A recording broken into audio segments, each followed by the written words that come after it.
Hello guys, welcome back to my YouTube channel. तो ये आप देख रहे हैं, मैं अभी IBPS क्लर्क का मेंस का एग्ज़ाम दे के आई हूँ। अंगूठा छाप दे के दिख रहा होगा आपको, नहीं दिख रहा है तो देख लीजिए थोड़ा क्लोज से। और मेरा एग्ज़ाम जो है वो ठीक ठाक गया है। मैंने ओवरऑल 120 अटेम्प्ट्स करे हैं और मैंने सोचा कि मैं फटाफट आपके लिए वीडियो बना दूँ एनालिसिस का। सबसे पहले शुरू करते हैं हम लोग कि मेरा एग्ज़ाम कैसा गया। तो मेरा एग्ज़ाम गाइस ठीक ठाक गया है, मुझे जैसा लगता है, क्योंकि थोड़े से नेगेटिव्स तो होंगे करंट अफेयर में, क्योंकि जब मैंने आने के बाद थोड़ा बहुत ऐसे ऑटो में सर्च वर्च करा तो मुझे लगा कि थोड़े से मैंने नेगेटिव मार्किंग के क्वेश्चन मतलब तुक्का टाइप का कुछ मार दिया है, बट ठीक है। ओवरऑल मेरे जो है 120 अटेम्प्ट्स रहे हैं। आई डोंट नो कि कितने नेगेटिव जाएंगे, बट ओवरऑल मैंने जो सोच के किया है, मुझे लगा कि मैं नेगेटिव ना ही करूं, बट थोड़े से करंट अफेयर में नेगेटिव हो जाते हैं। ओवरऑल गाइस रीजनिंग का पेपर बहुत ख़राब था।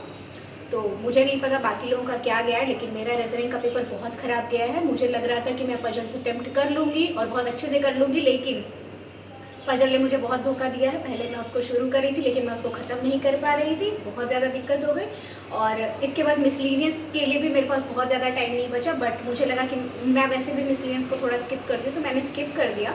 और उसके बाद मेरे पास जो टाइम था, मैंने सबसे पहले उसमें जो आपको सिलॉक्स के क्वेश्चंस होते हैं वो करे, फिर इनइक्वालिटीज़ करे, वो सारे क्वेश्चंस मैंने उसमें नेगेटिव का कोई सीन ही नहीं होता मेरा, ये सब चीज़ों में मैं नेगेटिव कभी नहीं करती। इसके अलावा आपको डायरेक्शन एंड डिस्टेंस से कुछ क्वेश्चंस थे जो कि मैंने लगाए। ओवरऑल रीजनिंग का पेपर थोड़ा सा टफ मुझे लगा, तो मैंने उसमें सिर्फ और सिर्फ 20 ही अटैम्प्ट करे हैं। और उसमें बहुत सारे ऐसे क्वेश्चन थे जो मेरे पल्ले नहीं पड़ रहे थे, खास करके जो पजल के क्वेश्चन थे वो बहुत टफ थे। और काफ़ी हद तक जाने के बाद मुझे ऐसा फील हो रहा था कि मैंने इसमें कुछ गलती कर दी है, बट कोई बात नहीं। फिर मैं क्वांट के सेक्शन पे जब गई तो क्वांट का सेक्शन थोड़ा सा ठीक ठाक था। क्वांट में फिर भी मैंने काफ़ी अटैम्प्ट करे, उसमें कुछ नहीं तो 6 से 7 DI कैश लिस्ट मिला के क्वेश्चन थे। और उसके बाद आपको जो मतलब एक नंबर के जो क्वेश्चन थे वो भी ठीक ठाक थे, मुझे लेवल सही लगा उसका। और थोड़ा सा DI और केसलेट जो थे वो थोड़े से टफ थे, बाकी ओवरऑल पेपर ठीक ठाक था। तो क्वांट में भी मैंने अप्रॉक्सीमेशन के जितने भी क्वेश्चन थे गाइस वो सब सारे मैंने कर लिए, मतलब मुझे जो जो इजी लगा मैंने वो काफ़ी हद तक कंप्लीट कर लिया, अटेम्प्ट कर लिया। लेकिन अभी भी मतलब यही मैं बोलूँगी कि क्वांट में भी गाइस मैंने गिन चुन के वही 30 के अप्रॉक्स जो है वो अटेम्प्ट करा है। और इसके बाद रही बात इंग्लिश की, तो इंग्लिश तो आपको पता ही है, इंग्लिश मेरी ठीक है, तो मैंने फिर भी उसमें 40 क्वेश्चन होते हैं जिसमें से मैंने 37 जो है वो अटेम्प्ट कर लिए थे। और मुझे इंग्लिश का पेपर ठीक मतलब वो सही लगा, मुझे इतना टफ नहीं लगा इंग्लिश का पेपर। थोड़ा सा कुछ ऐसे इक्का दुक्का कुछ ऐसे क्वेश्चन थे जिसमें मुझे डाउट लग रहा था, अदरवाइज इंग्लिश का पेपर बहुत अच्छा था। और अब बात करते हैं last but not the least GA की, जो कि जान होती है पेपर की, क्योंकि IBPS क्लर्क मेंस में अगर आपका GA खराब है तो आप किसी काम के नहीं हैं, निकम्मे हैं आप। तो मैं निकम्मी थी अभी तक, लेकिन इस बार मैंने पढ़ाई की थी GA की और इस बार मेरा पेपर ठीक ठाक गया है। GA मतलब मुझे एक्सपेक्टेड नहीं होता है कि मैं GA के 50 क्वेश्चन में 35 भी अटैम्प्ट करूँ, बट मैंने भगवान की दया से किए हैं, आप लोगों की दुआ से। लाइक कमेंट शेयर सब्सक्राइब पहले मेरा चैनल कर दीजिए, बहुत मेहनत से मैं वीडियो बना रही एकदम तुरंत एग्ज़ाम देके। और इस वीडियो में मैं आपको अप्रॉक्स कुछ नहीं तो 20 से 25 क्वेश्चन तो ऐसे ही बता दूंगी कि GA में क्या क्या क्वेश्चन आए थे। तो शुरू करते हैं। GA में क्वेश्चन आया था सबसे पहले तो आपको इंटरनेशनल बैंकिंग सेटलमेंट का जो हेडक्वार्टर है वो कहाँ है। मैंने रोम लगाया है जो कि गलत है, उसका आंसर बेसल स्विट्ज़रलैंड होगा। तो कुछ सारे ऐसे क्वेश्चन थे जो मैंने ऑटो में आते आते चेक कर लिए कि इसका जो है वो आंसर क्या होगा। ग्लोबल जेंडर गैप रिपोर्ट की भी बात आई थी, बट उसमें कोई नंबर नहीं पूछा था, उसमें पूछा था कि इंडिया से बिलो किसकी रैंक है। तो उसमें इंडिया से बिलो सिर्फ पाकिस्तान की है, बाकी बांग्लादेश, म्यांमार और श्रीलंका जो थे वो इंडिया से ऊपर थे। ये भी क्वेश्चन मैंने नहीं किया है, आने के बाद मैंने चेक किया।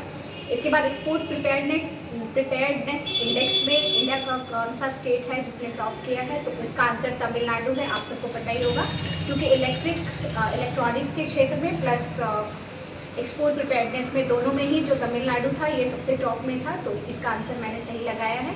इसके बाद UAE की करेंसी पूछा था जो कि दिरहम है, आपको पता ही है। और इसके बाद एक क्वेश्चन सागरमाला प्रोजेक्ट से था और एक क्वेश्चन, हाँ ये भी क्वेश्चन था कि RBI जो है वो अनक्लेम डिपॉजिट के लिए कौन सा एप्लीकेशन लॉन्च की है, कौन सा स्कीम या एप्लीकेशन, आई डोंट नो, उद्गम है इसका नाम, मैंने पढ़ा था तो ये भी मैंने टिक कर दिया है। इसके बाद एक क्वेश्चन था guys, spices board of India जो है ये किस मिनिस्ट्री के अंडर आता है। एक क्वेश्चन था कि थ्रेड्स ऐप जो है वो थ्रेड्स जो है आपको सबको पता ही होगा, इंस्टाग्राम आप चला रहे तो कि थ्रेड्स ऐप जो है वो भी लॉन्च हुआ। वो किसने किया? तो मेटा ने किया है। आइरिस ऐप जो है वो किसने लॉन्च किया है? तो येस बैंक ने लॉन्च किया है। सागरमाला प्रोजेक्ट को लेकर तो क्वेश्चन आया था, मैंने बता ही दिया। एक insurance regulatory development fund IRDAI से क्वेश्चन था यार एक, और ओपेनहाइमर से एक क्वेश्चन था, और एक क्वेश्चन था गाइस कि यूएई और इंडिया के बीच में कौन सा ट्रेड, मतलब जो ट्रेड है उसका क्या नाम है। और एक क्वेश्चन था कि यूएई की करेंसी को क्या कहते हैं। आई गेस वो मैंने आपको भी थोड़ी देर पहले ही बता दिया। और राजकोट में जो ग्रीनफील्ड एयरपोर्ट बना है उसके लिए क्वेश्चन था कि ये कौन से भारत अभियान के अंडर आता है। एक क्वेश्चन था PM प्राण स्कीम से। एक क्वेश्चन उल्लास फैक्टर से था। एक क्वेश्चन था आपका कि कितनी क्रेडिट रेटिंग एजेंसीज हैं इंडिया में, और NBFC की टाइप भी पूछा था। और ये भी पूछा था कि किसको कौन जो है वो बॉन्ड्स, इलेक्टोरल बॉन्ड्स जो है वो रिलीज़ नहीं कर सकता है, या ऐसा ही कुछ था क्वेश्चन में। और एक क्वेश्चन था कि कौन सा है जो, एक बंधन बैंक का भी कुछ क्वेश्चन था, पूरा मुझे टोटली याद नहीं, तो बट गाइस ये है मेरा ओवरऑल एनालिसिस। और आप देख रहे हैं, अगर आपको वीडियो पसंद आए तो please like, comment, share and subscribe कर दीजिए। और फिर मिलते हैं अगले वीडियो में। रिजल्ट आने के बाद देखते हैं क्या आता है क्या नहीं आता। और अपना आपका जो स्कोर है वो प्लीज़ मुझे कमेंट बॉक्स में कमेंट करके बताइए।